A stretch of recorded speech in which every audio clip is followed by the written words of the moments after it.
Hello guys, कैसे हैं आप लोग? आशा है आप लोग बढ़िया होंगे। मैं बता दूं, मैं भी बढ़िया हूं। तो जैसा कि हमने पिछले क्लास में एडवांटेजेस ऑफ अकाउंटिंग तक के टॉपिक्स को हमने कवर कर लिया था अच्छे से। आज हम लोग स्टार्ट करेंगे लिमिटेशंस ऑफ अकाउंटिंग। ठीक है, देखिए, जैसा कि कोई भी हम लोग समझने का प्रयास करेंगे कि लिमिटेशंस क्या होते हैं। आखिर लिमिटेशंस आप कह सकते हैं, लिमिटेशन क्या होते हैं? लिमिटेशन होते हैं डीमेरिट। ठीक है, लिमिटेशन होते हैं ड्रॉबैक्स। ठीक है, अगर एग्जाम में लिमिटेशंस लिखने के लिए आए, ड्रॉबैक्स लिखने के लिए आए, डीमेरिट्स लिखने के लिए आए, सबका मतलब एक ही होता है। ठीक है, तो अगर बात करते हैं लिमिटेशन की, देखिए कोई भी अगर रूल्स बनते हैं दोस्तों, कोई भी रूल बनते हैं, प्रोसीजर बनते हैं, अगर कोई भी लॉ बनते हैं, तो कहीं ना कहीं वो एवरीथिंग हर एस्पेक्ट से आपका परफेक्ट नहीं होता। नॉट परफेक्ट, वो परफेक्ट होता ही नहीं है। हर एस्पेक्ट से कुछ ना कुछ उसमें त्रुटियां होती है, कुछ ना कुछ उसमें खामियां होती है, कुछ ना कुछ उसमें लिमिटेशंस होते हैं जो जिसको कि सुधारने की ज़रूरत होती है, या हर चीज़ पे वो खरे नहीं उतर पाता है। तो इसलिए हम लोगों को लिमिटेशंस पढ़ना पड़ता है। ठीक है? तो हर चीज़ के कोई भी रूल्स देखें, कोई भी लॉ देखें, कोई भी कुछ भी आप अगर उसको उसके बारे में पढ़ते हैं, तो फिर उसके बाद आप साइड में कहीं न कहीं उसको थोड़ा-मोड़ा, एक ही पॉइंट हो, 2 पॉइंट हो, लेकिन ड्रॉबैक्स पढ़ा जाता है, उसमें होता है। देखिए, अक्सर क्या होता है कि जैसे ये टॉपिक्स होते हैं लिमिटेशंस ऑफ अकाउंटिंग, फिर इसके बाद हम लोग पढ़ेंगे क्वालिटेटिव कैरेक्टरिस्टिक्स ऑफ अकाउंटिंग। ठीक है, और फिर एक है टाइप्स ऑफ अकाउंटिंग। लोग इसको छोड़ देते हैं, ठीक है, क्योंकि उनके उन्हें लगता है इसमें क्या ही रखा है, थोड़ा मोड़ा जो आना होगा आएगा, नहीं तो वो एक दो टर्म्स इसमें विंडो ड्रेसिंग ये सब मतलब याद करके चले जाते हैं। Qualitative characteristics type and that's it, हो गया लिमिटेशन। बट नहीं, लिमिटेशंस को हम लोग अच्छे से पढ़ेंगे। सबसे पहला देखिए, लिमिटेशंस में आपका आता है कि लिमिट अकाउंटिंग क्या करता है। अकाउंटिंग आपका आपका कहीं न कहीं क्या करता है, मॉनेटरी ट्रांज़ैक्शन को, मॉनेटरी वाला, चाहे वो आपका रुपी में हो, ठीक है, डॉलर में हो,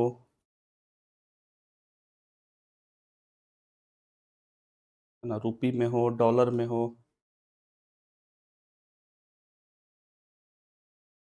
सॉरी, रुपी में हो, डॉलर में हो, तो अकाउंटिंग क्या करता है, सिर्फ़ उनको जो मॉनेटरी वाले ट्रांज़ैक्शंस हैं, उनको क्या करता है, रिकॉर्ड करने का काम करता है। जो भी नॉन मॉनेटरी ट्रांज़ैक्शंस होते हैं, जो आप उनको क्या करता है, रिकॉर्ड नहीं करता है। जैसे, है ना, जैसे आपका जैसे मैनेजमेंट का क्वालिटी क्या है, पब्लिक का क्या रिएक्शन है, लेबर फोर्स का क्या क्वालिटी है, ठीक है, इमोशंस हो गया, आप पकड़ लो। अरे ऐसे क्यों हो रहा है भाई? ठीक है, तो इनको रिकॉर्ड नहीं करने का काम करता है। ठीक है, दूसरा आप इसमें देखेंगे अकाउंटिंग में क्या है वो, कि अकाउंटिंग आपका क्या करता है, इनकम्प्लीट इन्फॉर्मेशन ये आपका होता है। अकाउंटिंग स्टेटमेंट प्रोवाइड करता है इनकम्प्लीट इन्फॉर्मेशन। ठीक है, इनकम्प्लीट इन्फॉर्मेशन क्यों बोलता है? क्योंकि जो एक्चुअल प्रॉफिट या लॉस है, वो आप तभी पता कर सकते हैं जब बिजनेस पूरी तरह क्लोज डाउन हो गया। मतलब समझने का प्रयास करते हैं, इनकम्प्लीट इन्फॉर्मेशन इज जस्ट, आप समझिए कि जैसे बिज़नेस चल रहा है, ठीक है? तो बिज़नेस चल रहा है तो ट्रांज़ैक्शन हो रहे हैं, ठीक है? पैसा आ रहा है, पैसा जा रहा है, लेन-देन का ट्रांज़ैक्शन काम हो रहा है कंपनी में, फर्म में, जो भी आप कह सकते हैं, जो जिस तरह का बिज़नेस है, ठीक है? तो वहाँ पे क्या होता है कि कुछ पैसा मान लीजिए कंपनी के पास अभी है, कुछ अभी लेंडर से मैंने उधार लिया, ठीक है? कुछ पैसा अपने को आना बाकी है, कुछ पैसा किसी को देना बाकी है। तो इस तरह से जो बिज़नेस में क्या होता है, पैसा इधर-उधर, उधर-उधर चलता ही रहता है, ठीक है? तो इससे क्या है, हमारे बुक्स में जो है, बुक्स के माध्यम से हम लोग उसको क्या नहीं पता कर सकते, एक्चुअल प्रॉफ़िट या लॉस हम लोग नहीं पता कर सकते हैं बिज़नेस का, कि कितना एक एक्चुअली में क्या है, मेरे पास क्या प्रॉफ़िट है, क्या लॉस है, ये हम पता नहीं कर पाते हैं, ड्यू टू क्या, इनकम्प्लीट इन्फॉर्मेशन के कारण हमारे पास पूरा होल इन्फॉर्मेशन नहीं हो पाता है। तो this is one of the limitations of the accounting. Third one is कि जो अकाउंटिंग होता है वो आपका किस पे बेस्ड होता है, वो आपका आधारित होता है हिस्टोरिकल कॉस्ट के बेसिस पे। हिस्टोरिकल कॉस्ट का क्या कहने का क्या मतलब है, जैसे आपने लैंड एंड बिल्डिंग बना, लैंड एंड बिल्डिंग बना, तो स्टार्टिंग में मान लीजिए उसकी एक लागत लगती है, उसकी कहीं न कहीं एक प्राइस आपको लगता है। अगर आप लैंड एंड मान लेते हैं एक बिल्डिंग बनाते हैं, मान लीजिए स्टार्टिंग में उसको उसका आपको प्राइस लग गया 40 लाख रुपीज़। ठीक है? आपने एक बिल्डिंग बनाया, उस बिल्डिंग का प्राइस मान लेते हैं आपको 40 लाख रुपीज़ का एक कॉस्ट टोटल पड़ गया आपको, ठीक है? कुछ टाइम बाद अभी चूँकि नई है बिल्डिंग, तो थोड़े टाइम तक उस बिल्डिंग की कॉस्ट आपका इंक्रीज़ करेगी। मान लेते हैं ये 40 से 50 लाख तक इंक्रीज़ करती है। लेकिन एक टाइम ऐसा भी आएगा जब उस बिल्डिंग का जो आपका जो जो भी मटेरियल थिंग्स उस बिल्डिंग में इस्तेमाल किए गए हैं, वो कहीं न कहीं फिर कमज़ोर पड़ेंगी। कमज़ोर पड़ेगा तो बिल्डिंग का कॉस्ट फिर क्या होगा, रिड्यूस होता चला जाएगा, समय के साथ घटता चला जाएगा। घटते-घटते ये 30 लाख, 20 लाख इस तरह से ये रिड्यूस होगा। उसका प्राइस, उसका वैल्यू, उस बिल्डिंग का वैल्यू जो है, समय के हिसाब से रिड्यूस होगा। लेकिन जब भी अकाउंटिंग में बुक्स में रिकॉर्ड करेंगे तो अपन किस पे रिकॉर्ड करेंगे? अपन उसको हिस्टोरिकल कॉस्ट यानी जो ओरिजिनल कॉस्ट जो स्टार्टिंग में जिस कॉस्ट पे हमने उसको अ उस बिल्डिंग का जो कॉस्ट एनालाइज़ किया गया, स्टार्टिंग फिगर जो है, उसी को रिकॉर्ड करने का काम किया जाता है। जो फिगर्स में चेंजिंग हो रहा है, जिससे कि प्राइस लेवल चेंज हो रहा है। उसके इफ़ेक्ट को शो नहीं किया जाता है अकाउंटिंग में, तो this is one of the demerit क्योंकि ओरिजिनैलिटी तो नहीं आई ना, ओरिजिनल फिगर तो नहीं आ पाता है ना? कहीं न कहीं हिस्टोरिकल कॉस्ट पे डिपेंड करता है, ठीक है? This is one of the limitations. इसके बाद देखिए अकाउंटिंग जो होता है विंडो ड्रेसिंग से अफ़ेक्टेड होता है। विंडो ड्रेसिंग क्या होता है? विंडो ड्रेसिंग का मतलब होता है आप अकाउंट्स को क्या कर रहे हैं मैनिपुलेट करने का काम कर रहे हैं। बहुत बहुत से लोगों को ये कन्फ्यूजन होता है विंडो ड्रेसिंग। सुनते ही लगता है विंडो ड्रेसिंग क्या है? तो विंडो ड्रेसिंग का मतलब है सिंपल आपने अकाउंट्स को क्या किया मैनिपुलेट कर दिया। मैनिपुलेट क्यों किया? ताकि आप एक्चुअल में जो उसका पोजीशन है उसको ना दिखा करके आप एक अच्छा पोजीशन फेवरेबल पोजीशन आप दिखा दो। मान लेते हैं कि इस साल क्या हुआ कि आपने आपके कंपनी को 20 लाख का लॉस हो गया या 10 लाख का मान लेते हैं लेस प्रॉफिट हो गया, प्रॉफिट कम हुआ, ठीक है? तो अब उसको क्या किया जाएगा कि कंपनी देखेगी कि भैया मेरे को फिर अगर मैंने इस तरह से लॉस दिखा दिया या कम प्रॉफिट हुआ वो मैंने दिखा दिया तो इन्वेस्टर्स हमारी ओर आकर्षित नहीं होंगे, इन्वेस्टर्स हमें नहीं मिलेंगे, हमें लोन सैंक्शन नहीं हो सकते हैं। तो उसके लिए वो लोग क्या करते हैं इस 10 लाख के प्रॉफिट को वो और अच्छा प्रॉफिटेबल बना देते हैं या जो लॉस उस उनको हुआ 20 लाख का उस लॉस को वो नहीं दिखाते हैं, उसको प्रॉफिटेबल बना देते हैं। हाँ, मेरे को 10 लाख का एक्स्ट्रा प्रॉफिट हुआ। इस तरह से तो वो अकाउंटिंग को क्या करते हैं, बुक्स को मैनिपुलेट करने का काम करते हैं। ठीक है? बुक्स को मैनिपुलेट करने का काम करते हैं जिससे कि क्या होता है कि एक्चुअल फिगर नहीं आ पाता है, एक्चुअल पोजीशन नहीं पता चल सकता है पाता है उस जो कंपनी का है। इससे क्या होता है this is one of the limitations क्योंकि अब कोई भी आएगा, मान लेते हैं बाहर से कोई इन्वेस्टर्स आए, कोई लेंडर आपको उधार देने के लिए आया, वो आपका क्या करेगा? बुक्स को देखेगा। बुक्स को देखेगा तो वो तो उस बुक्स के आधार पे आपको क्या करेगा? लोन देने का काम करेगा या जो भी आपको फाइनेंशियल हेल्प देने का काम है ठीक है, सोशल हेल्प देने का काम है वो करेगा, ठीक है? तो अगर आपने बुक्स में ही मैनिपुलेशन करके रखा है, तो कहीं न कहीं ये this is one of the demerit तो हो गया ना, कि भाई उनको तो समझ में नहीं आ पाएगा, उनको तो पता नहीं चल पाएगा एक्चुअल पोज़ीशन क्या है। तो this is one of the a, demerits of the accounting, ठीक है? जैसे आपने सप्लायर का पेमेंट को पोस्टपोन कर दिया, मान लेते जैसे कुछ चीज़ें ऐसे हैं जो आपको लगेगा कि अरे! ये तो गलत थोड़ी है, ये तो सही है। जैसे आपने क्या करा कि मान लेते हैं ईयर एंड में आपने प्रॉफिट 10 लाख दिखाया, ठीक है? लेकिन इसमें 10 लाख के इस जो प्रॉफिट है इसमें कहीं न कहीं क्या है सप्लायर का भी अभी पैसा बाकी है। आपको सप्लायर को पेमेंट बाकी करना करना है 4 लाख रुपए। मतलब आपके पास एक्चुअल प्रॉफिट 10 लाख का नहीं है, एक्चुअल प्रॉफिट 6 लाख का है। लेकिन आपने क्या करा सप्लायर को पेमेंट पोस्टपोन कर दिया। सप्लायर को पेमेंट अभी बोला कि मैं आपको नेक्स्ट टर्म में दे दूँगा या कुछ भी उस तरह का, है ना? आपकी बातचीत हो रखी है या कुछ भी वैसा है। आपने पेमेंट पोस्टपोन कर दिया। पेमेंट पोस्टपोन कर दिया जिससे कि आपका प्रॉफिट आना चाहिए था बुक्स में कितना 6 लाख का, आएगा कितना 10 लाख का। तो ये कहीं न कहीं आपने क्या किया ये तो एक तरह से मैनिपुलेशन का काम हो गया, ठीक है? देखने में भले लगेगा कि हाँ, नहीं कोई दिक्कत तो नहीं है अकाउंट्स में, लेकिन ये मैनिपुलेशन है। ये कहीं न कहीं झोल-झाल किया हुआ है, ठीक है? तो this is one of the demerit of the accounting, ठीक है? इसके बाद हम लोग देखिए अगला जो डिमेरिट है वो है कि अनसुटेबल फॉर फोरकास्टिंग। देखिए अकाउंटिंग जो होता है, जो आप फाइनेंशियल रिकॉर्ड्स आप रखते हैं, वो फाइनेंशियल रिकॉर्ड क्या होता है? पास्ट इवेंट का रिकॉर्ड। जैसे अभी हमने पढ़ा कि हिस्टोरिकल कॉस्ट के बेसिस पे आप अकाउंटिंग को प्रिपेयर करते हैं। तो ये जो होता है फाइनेंशियल रिकॉर्ड्स, ये किस चीज का रिकॉर्ड है? ये पास्ट इवेंट का रिकॉर्ड है। पास्ट में जो वैल्यू पे एनालिसिस किया गया था, जो फाइनेंशियल एनालिसिस किया गया था, उसके बेसिस पे ही आप क्या कर सकते हो, उसके बेसिस पे आपका अकाउंटिंग होता है, ठीक है। तो क्या आप पास्ट रिकॉर्ड के हिसाब से आप फोरकास्ट कर सकते हैं क्या? क्या फ्यूचर का प्लानिंग बना सकते हैं क्या? तो नहीं। कहीं ना कहीं ये प्रैक्टिकल सही नहीं है, ये प्रैक्टिकल नहीं है कि आप पास्ट के रिकॉर्ड के हिसाब से आप फ्यूचर का प्रिडिक्शन कर सकते हैं। ये बहुत अच्छा प्रिडिक्शन ये नहीं माना जाता है। तो this is one of the demerit कि आप फोरकास्ट नहीं कर सकते अकाउंटिंग में। इसके बाद है कि नॉट फ्री फ्रॉम बायस। देखिए, नॉट फ्री फ्रॉम बायसनेस का मतलब क्या होता है?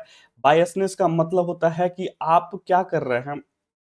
बायसनेस का मतलब समझिए, मतलब कि कहने का मतलब कि आप किसी एक पक्ष को ज्यादा बेनिफिट पहुंचाने का काम कर रहे हैं, दैट इज बायसनेस।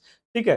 तो क्या होता है कि अकाउंटिंग में कई बार ऐसा होता है कि जो अकाउंटेंट होता है या जो कंपनी के कुछ एम्प्लॉय होते हैं, वो किसी खास लेंडर को या किसी खास सप्लायर को उस क्या करते हैं, कुछ ज्यादा ही उसको बेनिफिट पहुंचाने का काम करते हैं, जिससे कि क्या होता है अकाउंटिंग में बायसनेस नहीं आ पाता, एक अच्छा आप कह सकते हैं पारदर्शिता उसमें नहीं आ पाता है। ठीक है। तो कहता है कि बहुत सारे ऐसे सिचुएशन होते हैं जहां अकाउंटिंग क्या करता है, उसके पास चॉइस होता है, चॉइस ऑफ वेरियस अल्टरनेटिव जो अवेलेबल है उसमें से सेलेक्ट करने के लिए। ठीक है।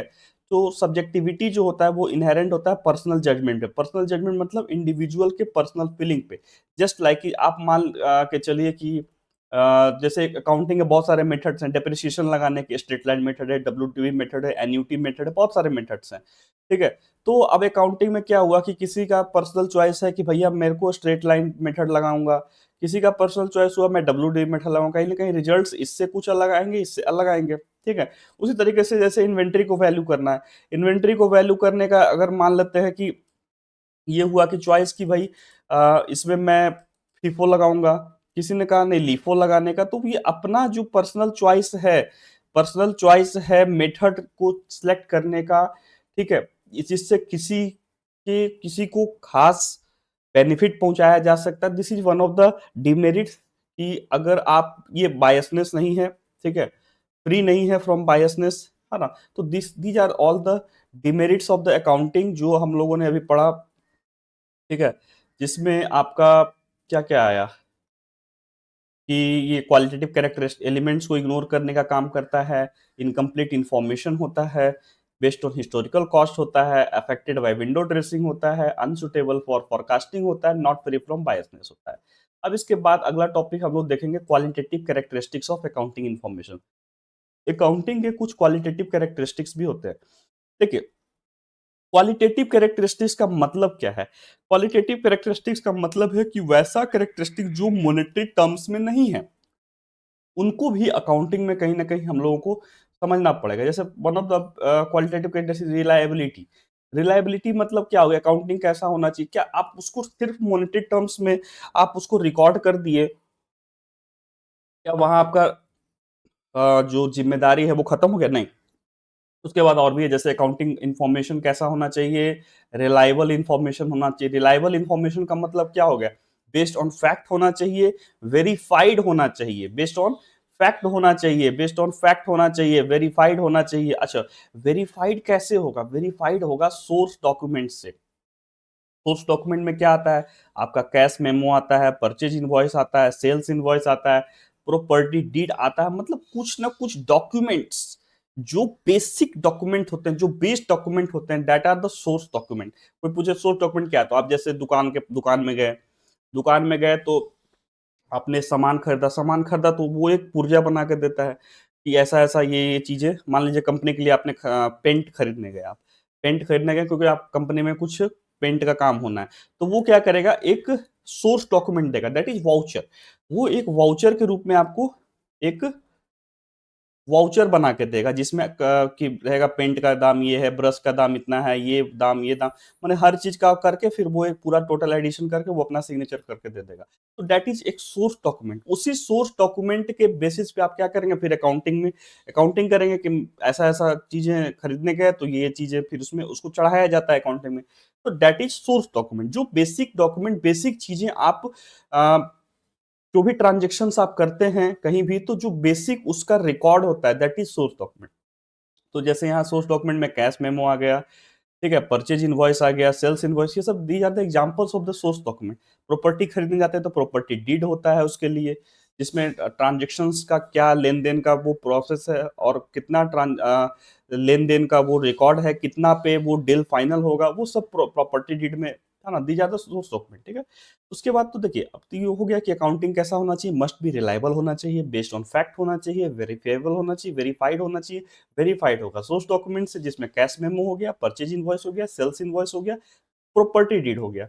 अब देखिए, वेरिफाइबिलिटी जो होता है वो क्या, अब वेरीफाई का मतलब क्या हो गया, वेरिफाइड हो गया अगर, मान लो, तो उससे क्या हो गया, उससे कहीं ना कहीं हमारा ट्रस्ट बढ़ेगा, ठीक है? हमारा ट्रस्ट बिल्डअप होगा, ट्रस्ट बिल्डअप होगा अगर वेरीफाइड हो जाता है तो, ठीक है?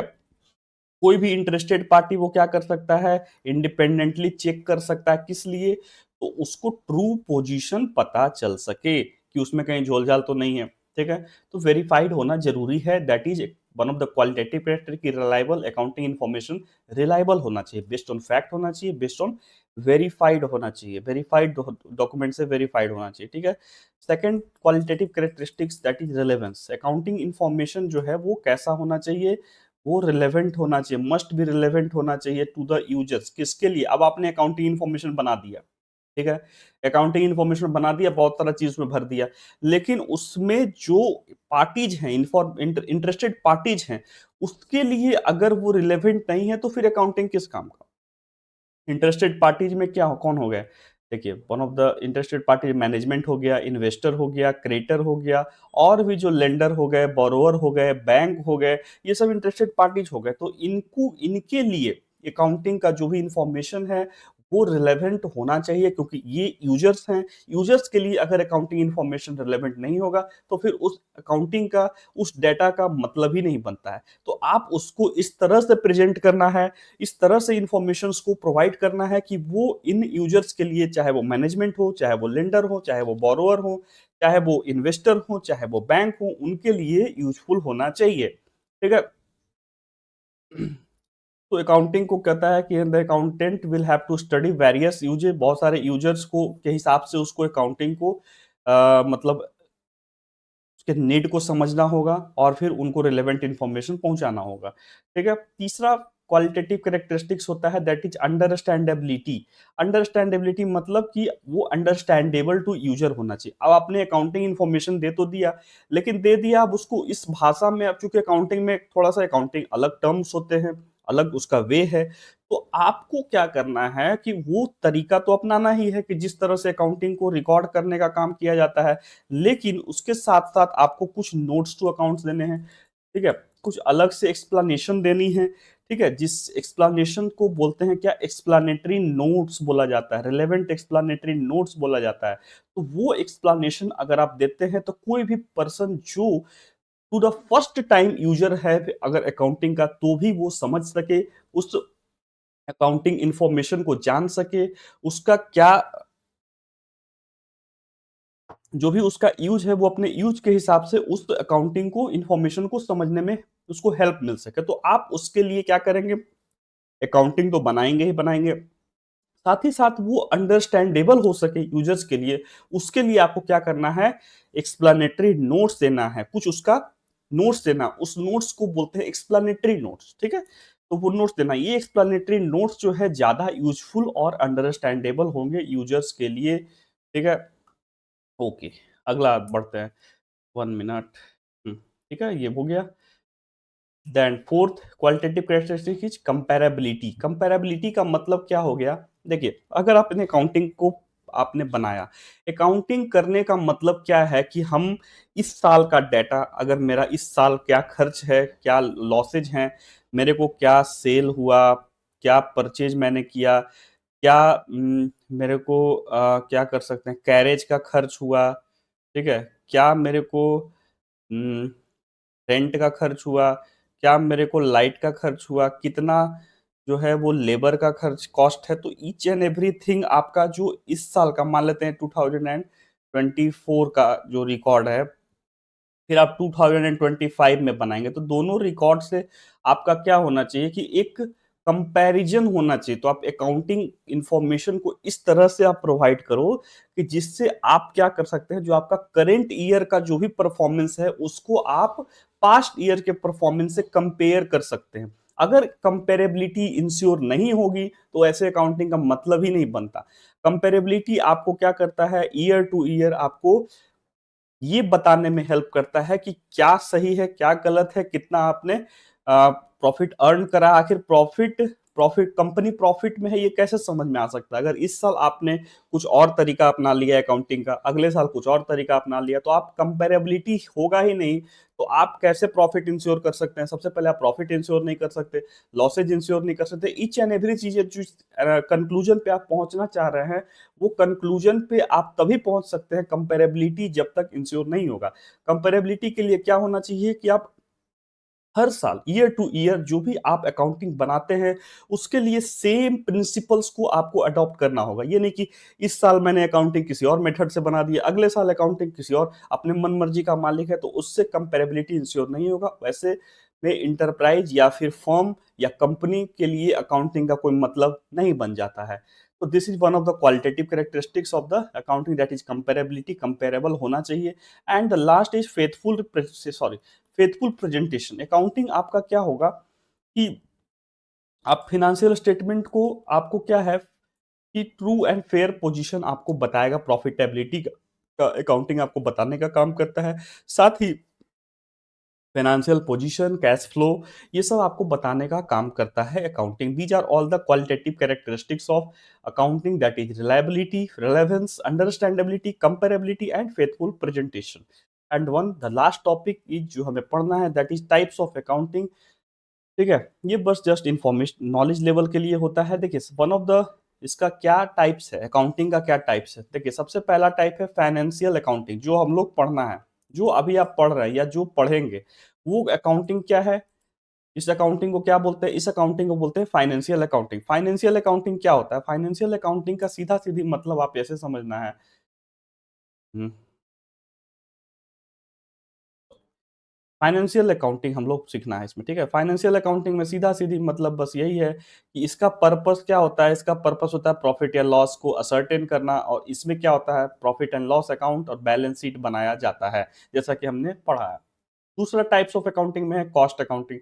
कॉस्ट अकाउंटिंग का पर्पस क्या है? टोटल कॉस्ट को निकालना, per unit cost of goods sold, purchased, produced and service जो रेंडर हो रहा है वो पता करना। मतलब ये आपका टोटल कॉस्ट को निकालने का मतलब करता है। देखिए फाइनेंशियल अकाउंटिंग फाइनेंस लेवल का जो भी आपका, चाहे वो इंटरप्राइज है, कंपनी है, वहां होता है। Cost accounting just a factory, factory चूंकि प्रोडक्शन का काम हो गया, तो प्रोडक्शन कहाँ होता है? फैक्ट्री में होता है। तो फैक्ट्री लेवल की अकाउंटिंग इसमें होती है कॉस्ट अकाउंटिंग में। तो जो फैक्ट्री वगैरह की अकाउंटिंग होती है, वो हम लोग कॉस्ट अकाउंटिंग में सीखने का काम करते हैं। तीसरा होता है इसमें मैनेजमेंट अकाउंटिंग। मैनेजमेंट अकाउंटिंग का पर्पस क्या है कि मैनेजमेंट को, प्लानिंग को असिस्ट करना, ऑपरेशंस को कंट्रोल करने का काम करना। इसमें बहुत सारे टेक्निक्स हैं, रेशियो एनालिसिस है, बजट कंट्रोल है, कैश फ्लो स्टेटमेंट है। इस तरह से बहुत सारे टॉपिक्स इसमें होते हैं, जिसको जो कि क्लास 11 में नहीं पढ़ना है, क्लास 12th में पढ़ना है। कॉस्ट अकाउंटिंग भी हमें क्लास 11 में शायद नहीं ही आएगा। फाइनेंशियल अकाउंटिंग क्लास 11 का पार्ट है। And one more, the tax accounting. Tax accounting is क्या है कि आपका टैक्स पर्पस के लिए ये अकाउंटिंग होता है, जिसमें आप इनकम टैक्स का कंप्यूटेशन करते हैं, जीएसटी का कंप्यूटेशन करते हैं, क्या टैक्स, सेंट्रल का टैक्स, स्टेट का टैक्स, ठीक है, वैट, ये वगैरह वगैरह। तो थोड़ा मोड़ा टैक्स अकाउंटिंग आपको 11th 12th में थोड़ा बहुत ये आया है। फाइनेंशियल अकाउंटिंग जो कि पूरा का पूरा हमारा 11 12 फाइनेंशियल अकाउंटिंग होने वाला है, ठीक है। मैनेजमेंट अकाउंटिंग का कुछ पार्ट जैसे रेशियो एनालिसिस हो गया, थोड़ा बहुत कैश फ्लो स्टेटमेंट, ये सब क्लास 12th। तो जिस जस्ट जो आपका टाइप्स ऑफ अकाउंटिंग है, ये जस्ट इंफॉर्मेशन पर्पस के लिए है कि आपको इसमें क्या क्या होता है, किस किस तरह का। और भी बहुत तरह के अकाउंटिंग होते हैं, नॉट जस्ट कि 3 4 तरह के ही अकाउंटिंग होते हैं। अकाउंटिंग का मतलब कि अलग अलग फील्ड्स, जहां फील्ड्स बढ़ गया। चूंकि कॉस्ट, देखिए फाइनेंशियल अकाउंटिंग कंपनी लेवल का अकाउंटिंग हो गया, कॉस्ट अकाउंटिंग फैक्ट्री लेवल का अकाउंटिंग हो गया, ठीक है। मैनेजमेंट अकाउंटिंग मैनेज करने, जहाँ मैनेजमेंट का अकाउंटिंग हो गया। टैक्स अकाउंटिंग जहाँ टैक्स पर्पस के लिए कंप्यूटेशन करना है। तो अलग अलग लेवल्स एंड फील्ड्स के लिए अलग अलग तरह के अकाउंटिंग बने, तो बस उसको ही एक ब्रांच बना दिया गया है और नथिंग एल्स, ठीक है? सबके अलग-अलग अकाउंटिंग होते हैं, अलग-अलग मेथड्स हैं। फाइनेंशियल अकाउंटिंग ही हम लोग को पढ़ने हैं क्लास 11 और क्लास 12 में मोस्टली जो हमें पढ़ना है वो है फाइनेंशियल अकाउंटिंग। तो आज का इस क्लास में हम लोगों ने क्या-क्या पढ़ा? सबसे पहले पढ़ा लिमिटेशंस ऑफ अकाउंटिंग। लिमिटेशंस का मतलब होता है डिमेरिट्स, ड्रॉबैक्स क्या है अकाउंटिंग के। तो देखिए कोई भी चीज़ अगर लॉ बनता है, रूल्स बनता है तो वो परफेक्ट नहीं होता है। उसकी भी कहीं न कहीं कुछ न कुछ डिमेरिट्स है, कुछ न कुछ ड्रॉबैक्स हैं, ठीक है?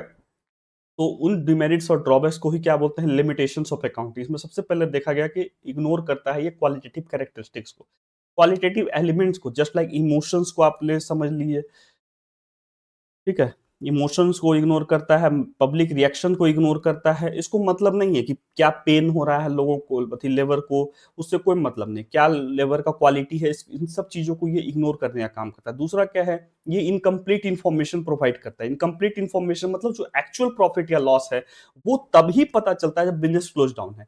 मतलब कुछ उधार लिया गया है, कुछ पैसा बाहर गया है, कुछ पैसा ट्रांज़ैक्शन आपका फ्लो चल रहा है, ठीक है? तो एक्चुअल फिगर आप एनालाइज नहीं कर सकते हैं अकाउंटिंग में। This is one of the limitation. Third one is कि ये आपका हिस्टोरिकल कॉस्ट पे बेस्ड होता है। हिस्टोरिकल कॉस्ट मतलब जो आपने स्टार्टिंग में अ, जो आपने आपका कॉस्ट जिस कॉस्ट पे आपने एसेट को खरीदा या जिस कॉस्ट पे आपने एसेट को रिकॉर्ड किया, उसी कॉस्ट के हिसाब से आप उसको चलोगे, ठीक है? चौथा that is affected by window dressing. Window dressing का मतलब होता है अकाउंट्स को मैनिपुलेट करके एक अच्छा फेवरेबल पोज़ीशन कंपनी का दिखाना, एक्चुअल पोज़ीशन को नहीं दिखाना, जिससे कि आप कुछ न कुछ आप उससे बेनिफिट उठाना चाहते हैं, इसलिए ऐसा किया जाता है। That is fifth that is unsuitable for forecasting. Accounting financial record क्या होता है? पास्ट इवेंट का रिकॉर्ड होता है, तो ये आप पास्ट इवेंट के बेसिस पे आप क्या फ्यूचर का कुछ प्रेडिक्शन कर पाना, दैट इज नॉट मतलब आपका फेवरेबल चीज नहीं माना जाता है। This is one of the limitations of accounting. Not free from biasness मतलब फ्री फ्रॉम बायसनेस का मतलब क्या हो गया कि ये आपका किसी एक पर्सनल चॉइस के बेसिस पे आपका ज्यादा किसी को फेवर दे देना दूसरे के मुकाबले, तो दिस इज ये फ्री फ्रॉम बायसनेस नहीं होता है ना? तो ये आपका मतलब सीधा-सीधी मतलब है कि किसी एक को आपने ज़्यादा फ़ेवर दे दिया दूसरे के मुकाबले, दैट इज़ वो तो बायसनेस से फ्री तो हुआ नहीं, है ना? बा फ्री फ्रॉम बायसनेस मतलब हर किसी को एक जैसा ट्रीट करना।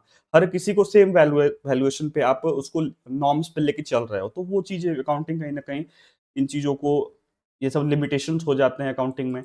इसके बाद क्वालिटेटिव कैरेक्टरिस्टिक देखें जो कि रिलायबिलिटी। रिलायबिलिटी क्या होता है? अकाउंटिंग इन्फॉर्मेशन रिलायबल होना चाहिए। रिलायबल किस चीज़ से रिलायबिलिटी इंश्योर होगा? रिलायबिलिटी इंश्योर होगा फैक्ट से, वेरीफिएबल वेरीफाइड किया जाएगा सोर्स डॉक्यूमेंट से। सोर्स डॉक्यूमेंट में इसमें cash memo, purchase invoice, sales invoice, property deed वगैरह आते हैं। वेरीफाइबिलिटी का क्या मतलब होता है कि ट्रस्ट बिल्डअप करना, कंपनी का ट्रू पोजीशंस को बताना, दैट इज वेरीफाइबिलिटी। तो रिलायबल होना चाहिए, आप विश्वास के पात्र होने चाहिए। विश्वास कैसे हो सकता है? जब वो फैक्ट्स के बेस पे होगा, ठीक है? डॉक्यूमेंट्स के बेस पे होगा, उसका बेस डॉक्यूमेंट्स के हिसाब से अगर अकाउंटिंग होता है तो वो आपका रिलायबल इन्फॉर्मेशन माना जाएगा। उसके बाद इसमें रिलेवेंस आया कि रिलेवेंट होना चाहिए। अगर आप अकाउंटिंग कर रहे हैं तो जो इंटरेस्टेड यूज़र्स है, चाहे वो इंटरेस्टेड यूज़र मैनेजमेंट है, इन्वेस्टर है, क्रेडिटर है, कोई भी है, बैंक है, लेंडर है, उसके लिए अगर रिलेवेंस है, रिलेवेंट इन्फॉर्मेशन आप दे रहे हैं तो आपका अकाउंटिंग रिलेवेंस होगा। Understandability, comparability, faithful presentation, these are all the क्या क्वालिटेटिव कैरेक्टरिस्टिक्स ऑफ अकाउंटिंग। ठीक है, इसके बाद टाइप्स ऑफ अकाउंटिंग इसमें देखा हमने, इसमें फाइनेंशियल अकाउंटिंग होता है, कॉस्ट अकाउंटिंग होता है, मैनेजमेंट अकाउंटिंग होता है, टैक्स अकाउंटिंग होता है। These are all the topics which are covered in the chapter 1 class 11th accounts. तो यहाँ से क्लास 11 का first chapter introduction to the accounting का चैप्टर 1 फिनिश होता है। इसमें हमने इंट्रोडक्शन पढ़ा था, फिर नीड फॉर अकाउंटिंग पढ़ा था, मीनिंग ऑफ अकाउंटिंग पढ़े थे हम लोगों ने, एक्टिविटीज़ क्या-क्या कवर होते हैं वो पढ़ लिए, identifying, measuring, recording, classifying, summarising, analysing, interpreting, communicating. इसके बाद हम लोगों ने बुक कीपिंग पढ़ा, इसके बाद difference between book keeping and accounting देख लिए।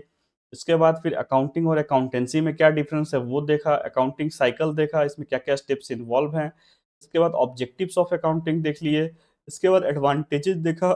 आज के इस टॉपिक में हम लोगों ने लिमिटेशंस देखा और qualitative characteristics of accounting and types of accounting. तो ये आपका टोटल टॉपिक फिनिश होता है। चैप्टर 1 में जितने भी टॉपिक्स हैं वो सारे आपके फिनिश हो जाते हैं। अगर किसी को भी कोई भी डाउट होता है वो रिलेवेंट वीडियो के हिसाब से, टॉप लेक्चर्स के हिसाब से, टॉपिक्स के हिसाब से आप वीडियो को रेफर कर सकते हैं। ठीक है? अब हम लोग मिलेंगे अपने नेक्स्ट क्लास में, जिसमें हम लोग चैप्टर नंबर 2, जिसमें आपका बेसिक टर्म्स है, ठीक है, अकाउंटिंग के, उसको हम लोग बहुत ही डीपली पढ़ेंगे, ठीक है। तो आज के लिए इतना ही। बाकी हम लोग अगले टॉपिक में देखेंगे, अगले लेक्चर में देखेंगे हम लोगों को क्या क्या सीखना है। उसमें बहुत सारी चीजें हैं, ठीक है। तो फर्स्ट चैप्टर आपका यहाँ पे एंड होता है। आज के लिए इतना ही। Thank you.